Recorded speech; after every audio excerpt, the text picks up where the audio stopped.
The original program for a building controls its brief lifetime of use. The physical urban fabric has thus become more rigid and brittle. More rigid and brittle. I think this is a word we'll talk about, two words we'll talk about. But I'm actually going to illustrate this with two images.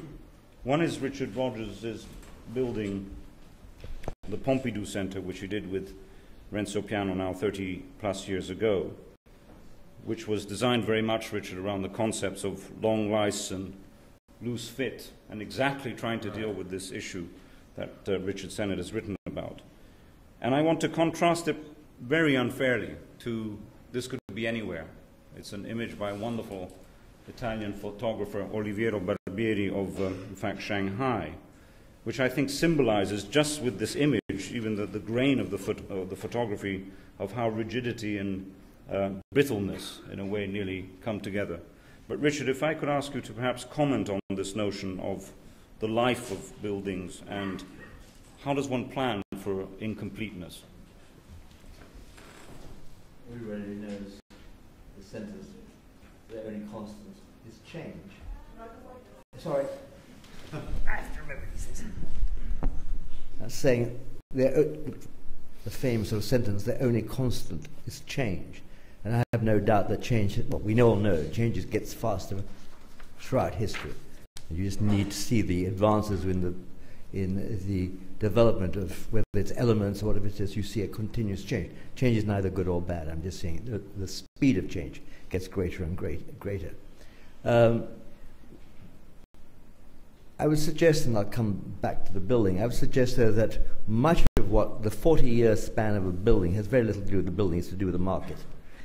And that the fact that, you know, within our materialistic society we can make more money by pulling it down and put it up. Of course it could stay up there. You could, as you say. Here it could stay up.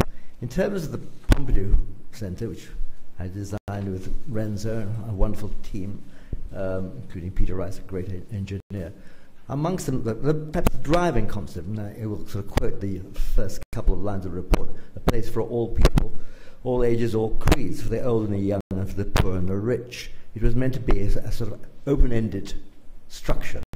It was also very conscious, I think, that we didn't want glass to take that point, except because we couldn't handle it without it being a barrier. But we did want permeability, making that very important, and you've made that difference between permeability and glass. Glass can be permeable, but basically it often is not. Again, the idea was it was a framework. Now, historically, the modern movement has always said the plan is the generator. I have vivid memories of being in, when we did this competition. I was against it in the Pompidou Center, but it's not the time to discuss it. But I was very much against the concept of doing a monument. I didn't like the idea of centralized culture. I mean, I was a left-winger after all. Who wants centralized culture? Centralized culture. Anyhow, we thought, let's see if we can make something which really could adapt, could really change to the changing needs. When Philip Johnson, who was, I suppose, the senior juror, came over once, and he came to the office and said, I want to see the plans. I said, there are no plans. And he said, that's impossible. And I said, there's a section, but there is no plans, because everything changes. And obviously on plan, everything is changing. You can have your library where it is, you can have wherever you want, you can have your music wherever you want within acoustic limitations, you can have your museum and so on, offices, etc. So I very much consider, I believe in change. We separated, and I often used a diagram which looked at the the longevity of different parts. And we said, streets, a couple of thousand years, yeah, there are lots of the streets still. You know, I'm just about to go off to Syria. Well, you go to Damascus, there are quite clearly streets, including a street called Straight, which are some thousands of years. There is that. But as you move it up the hierarchy or down the hierarchy, that you start to get things changing faster and faster. Again, as is stated in this paragraph, the main limitation to modern change is its mechanical services. And that is really, I mean, mechanical services is just like an engine of a car. It has a very limited life. What's limited? Depends whether you're doing Rolls-Royce, but we don't do Rolls-Royces, so there's limited life. So we said, okay, we'll take those services out. You can get to them, you can change them, you can adapt them, and they're the ones that are going to change as the activities will change. So if it becomes a university, and we went through this sort of thing, or if it becomes an office building, you won't need that much of those mechanical services, or you may need more of those mechanical services. This is even more consistent with Lloyd's. Lloyd's of London, the basic brief was we've changed buildings 4 times in 50 years. We're not in the business of building. We want a building that will work in the next century. Well, we made that next century just about. But the concept, the idea was, well, if it may change again. The word came a university. Certainly, it wasn't going to be. It was unlikely to be a marketplace in the way that the Lloyd's used to be. So change is built in. You can do certain things to separate the parts, so that the parts which have short life can be got at. Of all the things that the Pompidou deals with, and in my opinion, the part that it deals with most successfully is the continuity of the public domain. I am passionate about the concept that you can't deal with the public domain on 2 dimensions. You have to look at it continuously in 3 dimensions. Here the idea was the piazza would continue up the facade. There would be what was then termed streets in the air. The escalators would be the enjoyment of moving through space. The elevators would be exactly the same. So, but most important of all, there would be terraces and transparency and so on. The building actually was more transparent than what you see. It was actually about 50% higher than what you see. It was already pretty high until we arrived in Paris, and they said, forget it, you can't have a building. The fireman came out and said the tallest public building in Paris cannot be taller than the longest fire ladder, which is fascinating. And so that's the height. Established the top floor of the Pompidou, the wooden floor, the metal ladder. So the only point I want to say is these are sort of abstract things that change the building, and you are continuous. So Pompidou certainly changed a lot. I mean, for instance, when we started with the Pompidou Center, through the popular thing, by the time we'd finished it, really everything was read online. There was electronics had taken place. Art of the early I'm going to call it early 20th century was completely changed in the second half of the 20th century. So all those things were adapted and changed. Some departments collapsed, some departments flourished, and so on. So in that sense, I think it has worked. And the public space, the piazza, certainly is probably the most successful part of the public piazza, and the fact that people wanted to watch people. That's what we really live in the cities for. I love watching people.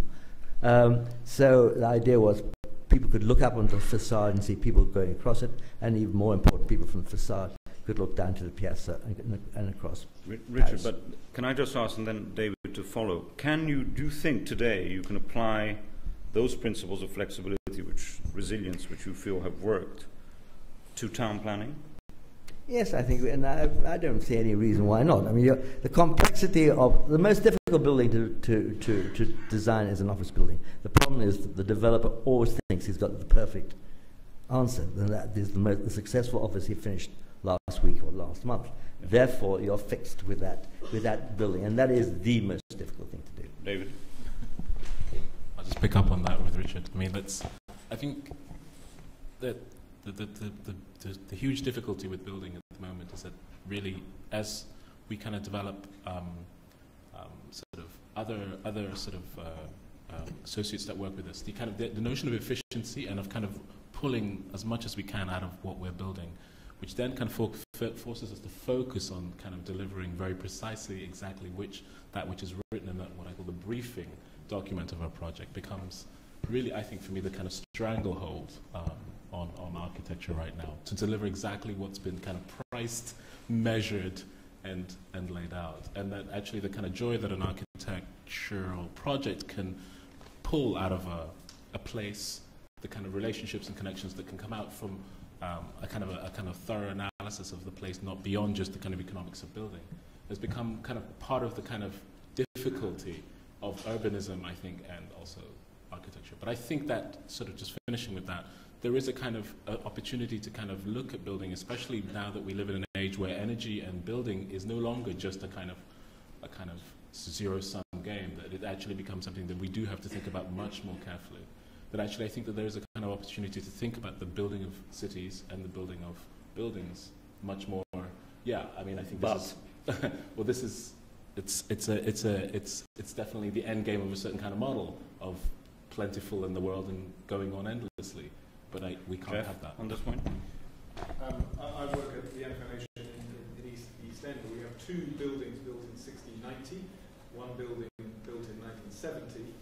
The two old ones are, in fact, much more usable than the new one, and there happen to be two organisations working on ageing issues who are in the 1970 building who comment as they complain about aspects of it that we are the first generation where human life expectancy is significantly longer than building life expectancy. And that does transform our view of cities.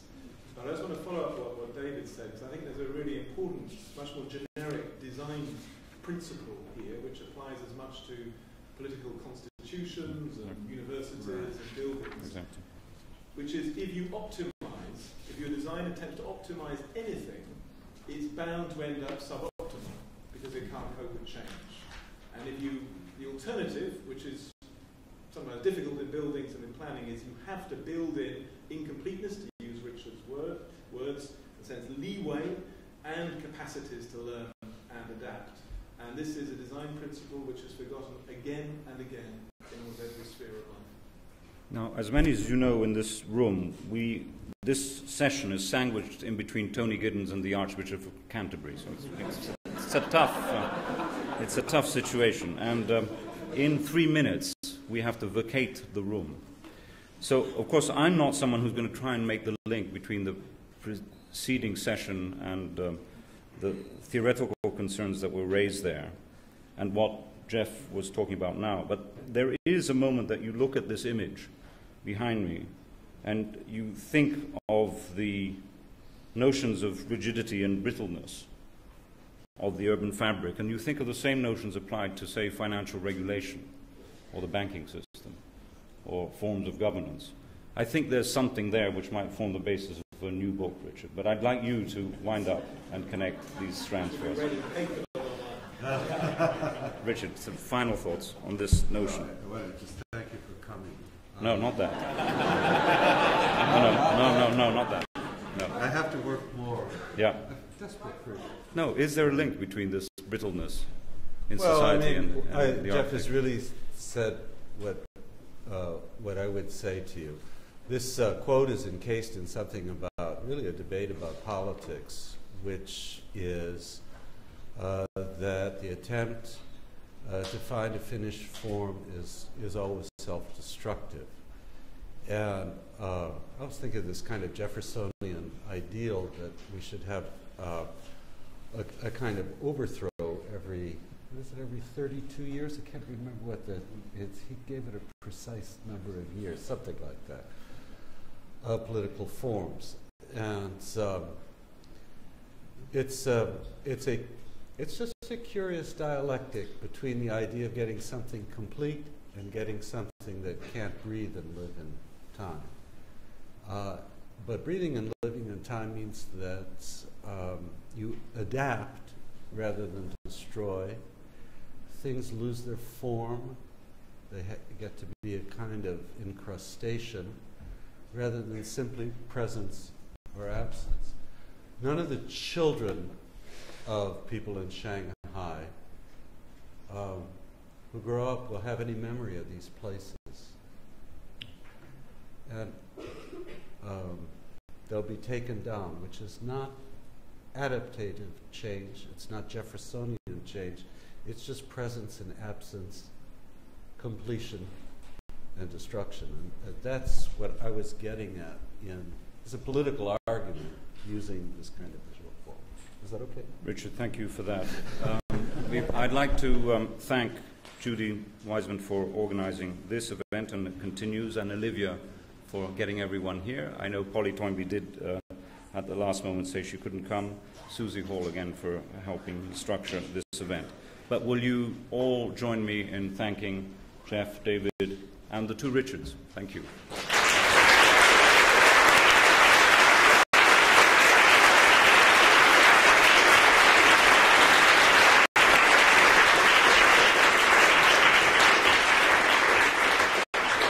And don't try to stay here. Doesn't work. You've got to get out and drink. You've got to go out.